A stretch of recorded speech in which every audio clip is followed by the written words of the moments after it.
अगर कोई एक चीज है जिसने सदियों से मानव जाति को आकर्षित किया है तो वह यह विश्वास है कि जलपरियां वास्तविक हो सकती है।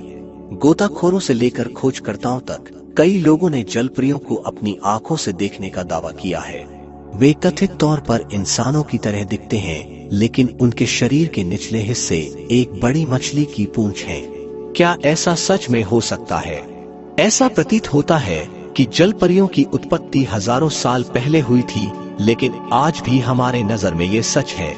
स्वागत है दोस्तों हमारे इस नए वीडियो में, जहां इतिहास से लेके आज तक देखे गए जलपरियों के बारे में आपको बताएंगे।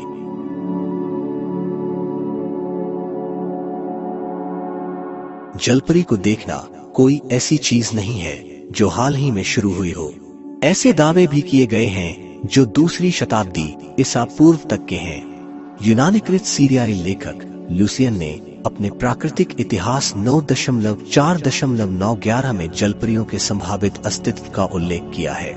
प्लिनी द एल्डर ने गोल के तट पर जलपरियों के कई दृश्यों का उल्लेख और वर्णन किया है। जलपरी की लाशें बार बार किनारे पर बहकर आती हुई पाई गई और उनके शरीर पर चारों ओर परतें ढकी हुई थी। उन्होंने यह भी टिप्पणी की कि गोल के गवर्नर ने सम्राट ऑगस्टस को इन पौराणिक प्राणियों के बारे में सूचित करने के लिए एक पत्र भी लिखा था।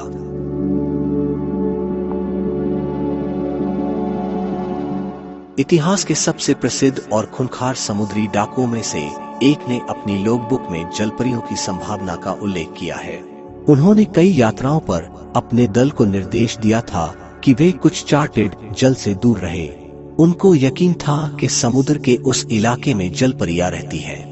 ब्लैक बीर्ड और उनके चालक दल के सदस्यों ने कई बार उन्हें देखने की सूचना दी थी।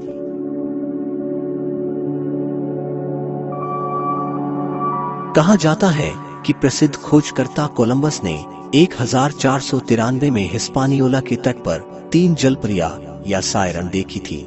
उन्होंने कहा था कि लोक कथाओं के विपरीत ये जीव अपने चेहरे पर कुछ मर्दाना विशेषताओं के कारण सुंदर नहीं थे।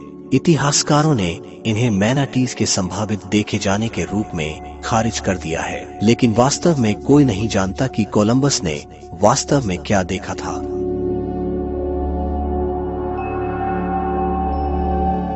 इंडोनेशिया के काई द्वीप समूह में स्थानीय ग्रामीणों के पास एक ऐसा प्राणी था जिससे वे परिचित थे। उन्होंने इसे ओरंग इकान कहा, जिसका अनुवाद मानव मछली के रूप में किया गया। 1943 में द्वितीय विश्व युद्ध के दौरान वहां तैनात जापानी सैनिकों को पता चला कि यह कोई मिथक नहीं है।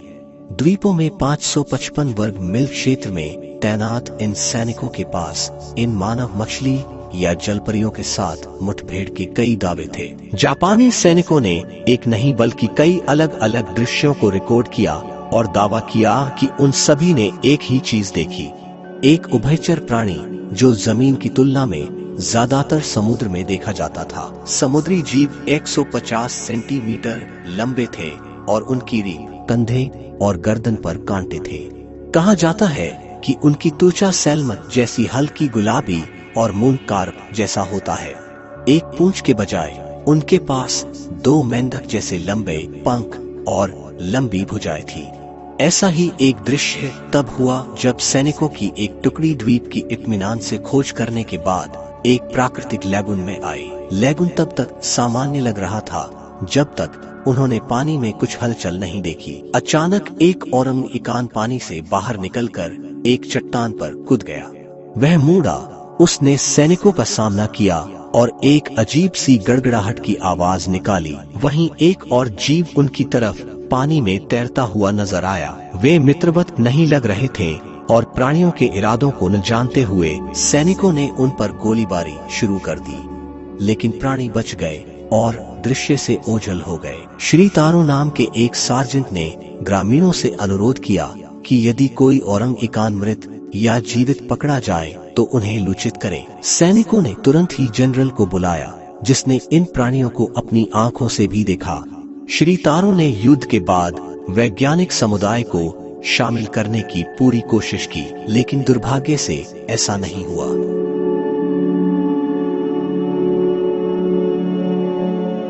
1967 में पर्यटकों के साथ एक नौका समुद्र तट पर एक सुनहरे रंग की जलपरी को देखकर आश्चर्यचकित रह गई। जिन लोगों ने इस समुद्री जीव को देखा, उन्होंने कहा कि ऐसा लग रहा था कि वह कच्ची सैल्मन मछली खा रही है और अपने ऊपर गिरती लहरों का आनंद ले रही है।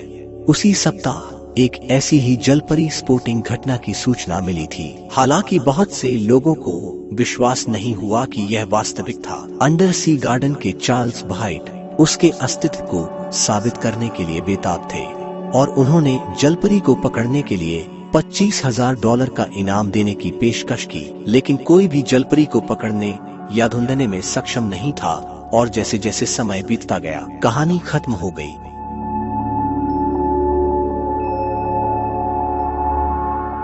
जेफ लीचर एक गोताखोर जो कावी के जैक डाइविंग लोकर में एक वीडियोग्राफर है।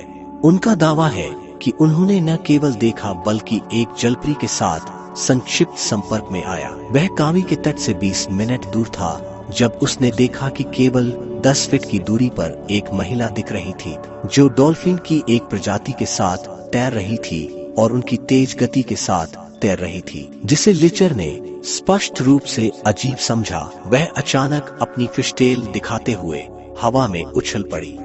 नाव पर 10 लोग थे जिन्होंने कहा कि उन्होंने वही चीज देखी।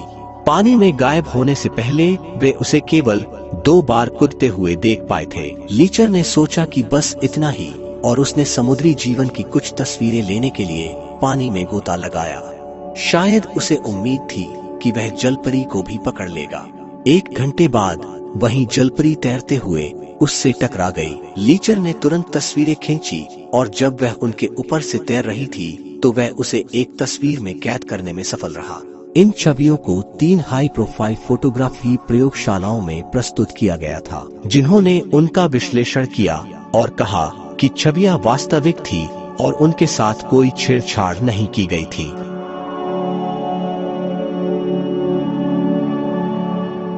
इस बड़ी घटना में मीडिया, जनता और सरकार सभी इजराइल के किर्यत में देखे गए रहस्यमय जलपरी को उजागर करने में शामिल थे। 2009 में कुछ दर्शकों ने कहा कि एक प्राणी था जो एक युवा लड़की जैसा दिखता था, जो अक्सर समुद्र तट पर पानी में करतब करते हुए पाया जाता था। वे कई दिनों तक उससे मिलते रहे। खबर फैलने और आम जनता तक पहुंचने और सरकार को इसमें शामिल होने में थोड़ा समय लगा। जब सरकार आखिरकार इसमें शामिल हुई तो उन्होंने जलपरी के अस्तित्व का ठोस सबूत देने वाले किसी भी व्यक्ति के लिए $1 मिलियन का इनाम जारी किया। जलपरी को पकड़ना आवश्यक नहीं था और केवल एक तस्वीर ही पर्याप्त होगी। जब खबर बाहर आई तो NBC किर्यत में एक फिल्म क्रू के साथ अपनी खुद की कुछ जांच करने के लिए निकला। उन्होंने जलपरी के किसी प्रकार के फुटेज पाने की उम्मीद में सुबह और रात पानी के ऊपर और नीचे फिल्मांकन किया। फिर देर रात कुछ चालक दल ने दावा किया कि उन्होंने एक मानव आकृति को पानी में डुबकी लगाते हुए देखा है। अनुसंधान दल ने जलपरी का अनुसरण करने और उसे कैमरे में कैद करने की पूरी कोशिश की, लेकिन कोई फायदा नहीं हुआ। जलपरी गायब हो गई और चालक दल के पास समुद्र में डुबकी लगाते हुए जलपरी के कुछ निष्कर्षों और दर्शकों द्वारा ली गई तस्वीरों के अलावा कोई ठोस सबूत नहीं बचा था। चालक दल और दर्शकों दोनों के सभी फुटेज लॉस एंजल्स में तटीय महासागर अनुसंधान केंद्र को स्थानांतरित कर दिए गए थे। केंद्र के निदेशक माइकल शफ्ट ने सबूतों की जांच की और कहा कि हालांकि यह स्पष्ट रूप से कहना असंभव है कि फुटेज में जो आकृति है वह एक जलपरी है, फिर भी इसकी उच्च संभावना बनी हुई है। $1 मिलियन का इनाम अभी भी कायम है और पर्यटक और स्थानीय लोग अभी भी कोशिश कर रहे हैं।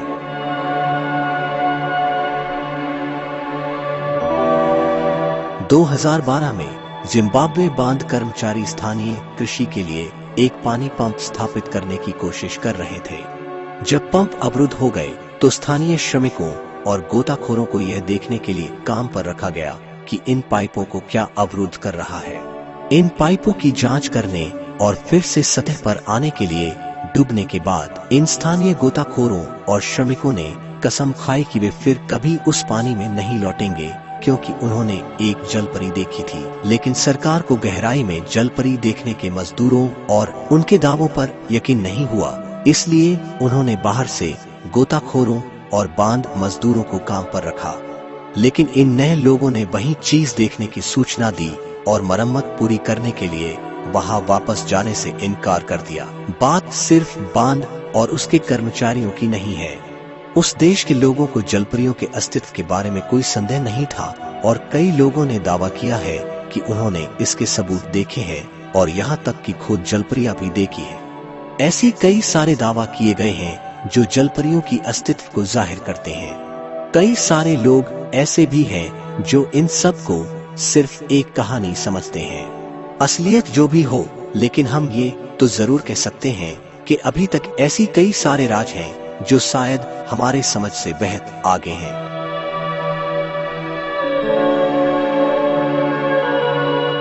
तो चलिए दोस्तों, इसके साथ हम आपसे विदा लेते हैं। ऐसी और एक रहस्य से भरी कहानी के साथ जल्द ही आपसे मुलाकात होगी।